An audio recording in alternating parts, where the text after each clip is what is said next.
Chapter 2 Sunday Morning. Ted and Greg were up very early and had everything in the truck. Greg's mom came over and asked Ted's mom if she could borrow some coffee creamer. The two were talking when Greg and Ted came into the kitchen. Greg's mom asks, "Now, just what are your plans this early?" Ted answers, "We are going over to get a good parking place to watch the blast-off of the spaceship." She looks at him and asks, "Do you really need to go this early?" Ted answers, "Yes. When we went by yesterday, there were already lots of people camping out to watch." She mumbles, "I don't see what the big deal is. After all, they didn't want you on it." Greg was having trouble listening to Ted's embellishing of one lie on top of another.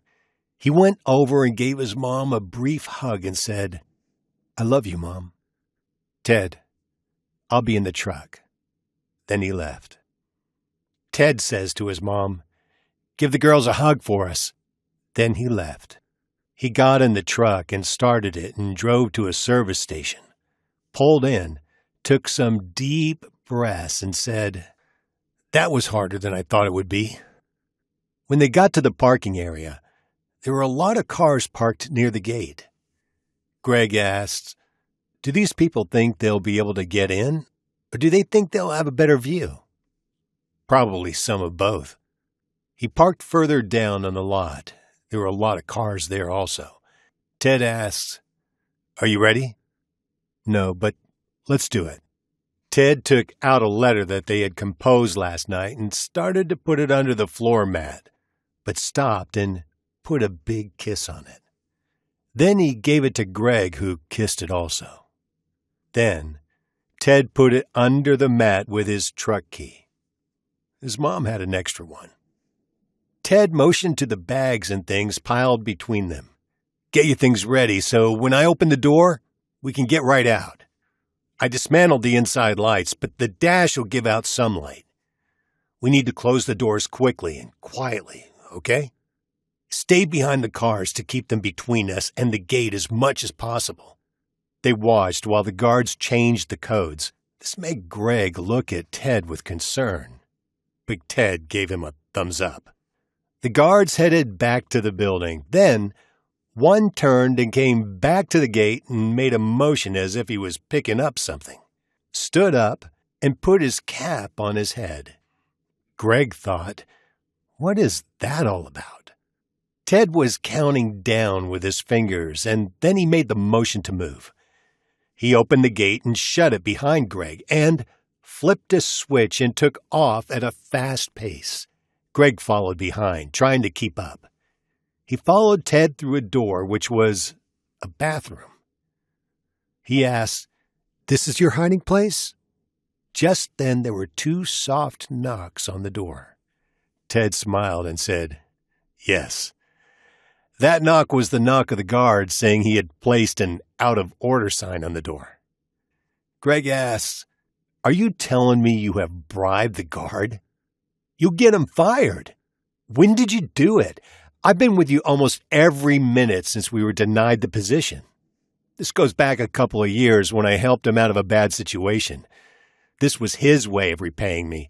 I called him right after I came up with the idea and asked him if he could help me. He jumped at the chance." Greg asked, "Why didn't you tell me instead of saying you knew all the codes?" "Because I wasn't sure how he could help. He called last night and told me what he was doing. He will also remove the sign and signal when the reporters start coming in. We will join them until we can get to a door that we can go through to get into the spaceship. Then, wait until the reporters all pass us. Then, we slip into the door. All you must do is stay close behind me and follow me." Greg mumbles, "That's all I must do. You could have clued me in from the beginning. I don't like this follow-the-leader nonsense." After what seemed like 10 hours to Greg, they heard, "The gates will be open to all reporters in 10 minutes. When the gates were opened, They slipped behind the reporters and followed them until the guard was standing near a door, and as they got near, he opened the door and motioned for them to go in. They went in and looked around. Then, in about 3 minutes, there was another knock and they slipped through another door. Greg looks around and says, "At least it's not another bathroom. And just when I could use one." Ted says, "Stop complaining. Just through that door is the hallway to the main cabin of the spaceship. I thought we were going to stay in this room until we are in flight. Just behind you's where we'll be staying. We better get in there, as the crew will be here in 10 minutes to get their spacesuits." Greg, getting up and picking up his things, says, "I forgot. They need them in case something happens in takeoff." As they started to open the doors, they heard, "Countdown has paused." Greg asked, "What does that mean?" Probably just a minor thing, or they would have said stopped, not paused. Just wait a couple minutes. They waited, and then they waited some more. Then they heard, "Countdown has been stopped.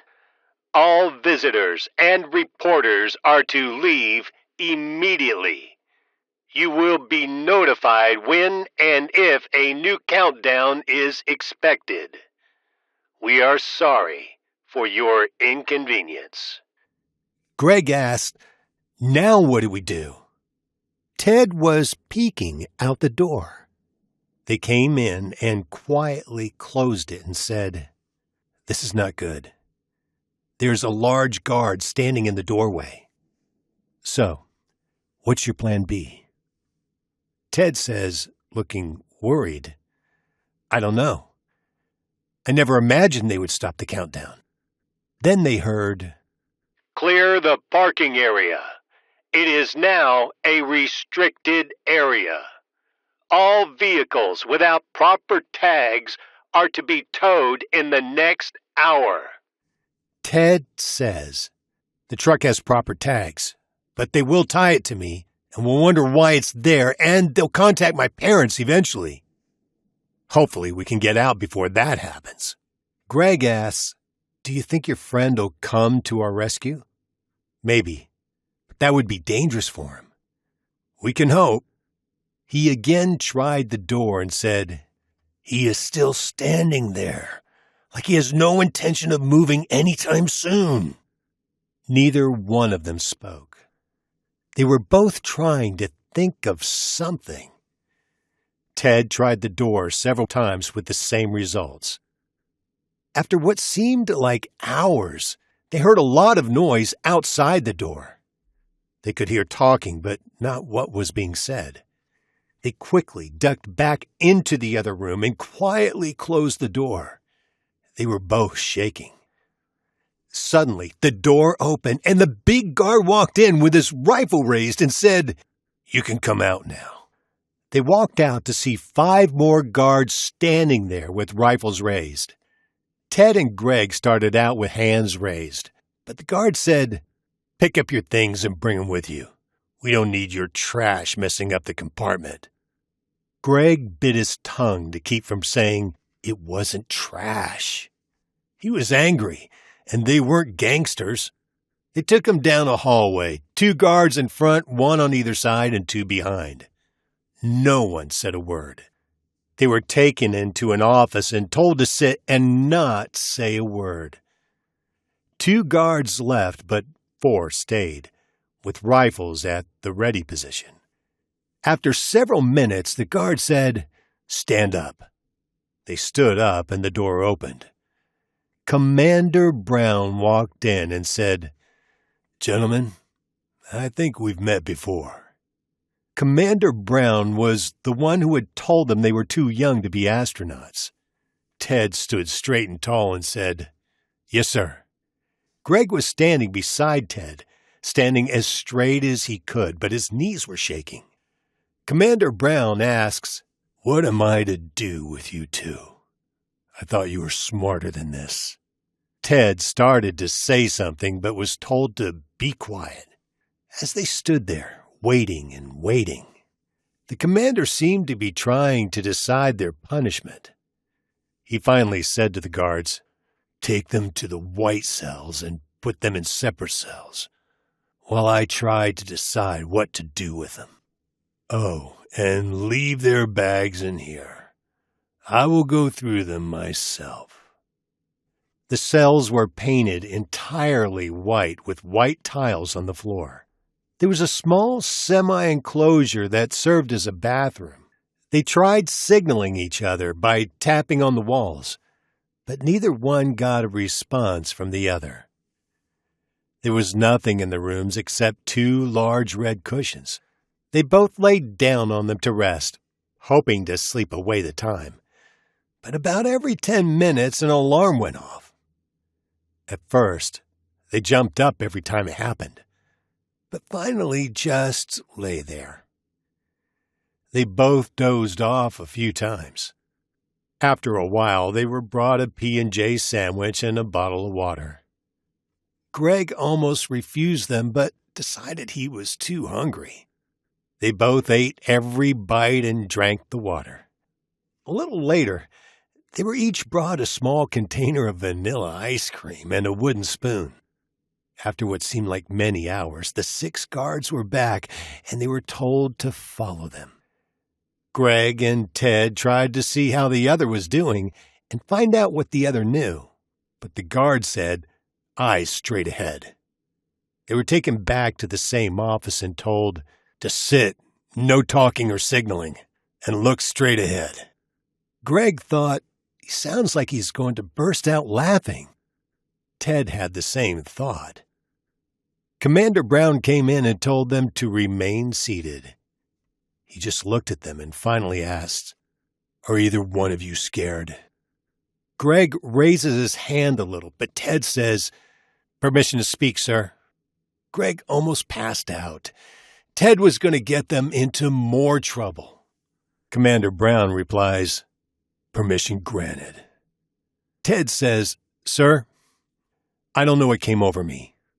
I was angry and hurt and decided I was going to get on that flight. I made Greg go along with my plan. He didn't want to, so please let him go or at least go light on him and let me take his punishment." Greg speaks up and says, "Sir, that's not true. I wanted on that flight as much as he did. I just didn't come up with a plan first. But I was trying to come up with one when he told me his." Commander Brown says, "Well, at least you both are willing to pay for what you've done." He looked at the guards and said, "Guards, you're dismissed except for you 2," and pointed at them. "You wait outside for orders." Ted and Greg looked at each other and knew they were about to learn their punishment. But they were wrong. And it was worse. Commander Brown turned and gave them a look that they did not understand. He said, "I really don't know what to say to you. Okay, I have been talking to your parents while you were in the white cells. Your fathers are waiting for you. This is what's about to happen. For tonight, you will go home with them and explain why you tried to pull off this stunt. Say your goodbyes to your sisters. Tomorrow morning, they will bring you back to the gates and turn you over to the guards at 7:30 sharp. You will then be brought back to this office to learn your fate. Do you understand?" They said in unison, "Yes, sir." Commander Brown left the office and 4 guards came in and motioned for them to go with them. They went to a room and their dads were waiting. Guard said, "No talking or touching. Just follow me." They were taken to the gate. They went out and the guard said, "Please leave the parking area immediately." They all got in Greg's dad's car. He started the motor, but Ted said, "I need to get my truck and take it home." His dad said, "You go with them. I will get the truck." Ted said, "I'll go with you." His dad said, "No, go with them, and no talking. Do you understand?" They rode home in silence. so thick you could have cut it with a knife. They all went to Ted's home where their mothers were waiting. There was a lot of hugging and tears. Finally, Ted's dad said, "Let's sit and talk. Which one of you two wants to go first?" Ted said, "I will. It was all my idea." Greg's mom asks, "Greg, did you willingly go along with this idea?" Greg replies, "Yes." She looked at him with tears in her eyes and said, "Okay, we know why you did it and how you did it, so I don't think we need to discuss it any further. Let's sit and enjoy our time together. Get your thoughts and emotions together and bring your sisters in for a big dinner. Do you think you will be able to pull yourselves together for one last meal?" Ted looked at his dad and asked, "Do you know what our punishment is going to be?" Greg's dad replies, "Yes, we do, but we can't discuss it. I think you will be surprised at how large your punishment will be. I doubt you'll really understand the lengths that Commander Brown has gone to, seeing that you get the proper punishment. Now, we will not discuss this any further." Ted's dad says, "He's right. You will pull yourselves together for your sisters, and we will have a party. Now go wash up while we help get dinner on the table. And get your sisters. Remember, no talking about this now or later, and not while you wash up." Ted asks, "Why all the mystery? Why can't you just tell us?" Ted's dad answers, "'Cause you might not make it through the night without doing something stupid. You need to just accept your punishment and get it over with and move on." Greg asks, "How do you expect us to get through the night not knowing?" Greg's dad answers, "Look, you did what you did. Now be the men we know you are and accept your punishment." Ted's dad adds, "If you think you'll have a hard time getting through the night, we can call Commander Brown and get permission to return you to base. Is that clear?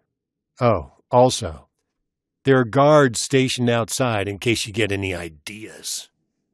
Ted and Greg headed towards the bathroom to clean up. Greg's dad says, "One at a time." Then he tried to laugh but didn't quite get it out. They had a wonderful meal. The four young girls kept things going, talking nonstop, talking, laughing and giggling over everything that was said. Too soon it was bedtime. Greg and his family went home. Greg went to his room. He hoped Ted would sneak out and peck on his window, but he didn't. Then he heard his walkie-talkie buzz. He dug it out of his closet just in time to hear one of the guards say, "Turn that off." They didn't get much sleep, and before they knew it, they were told it was time to get up. Their moms tried to fix them breakfast, but were told they weren't hungry. At 7, they got into Greg's dad's car. Their moms said their goodbyes and that they loved them. At the gate, they said goodbye to their dads. The guards were waiting for them. There was no time to talk.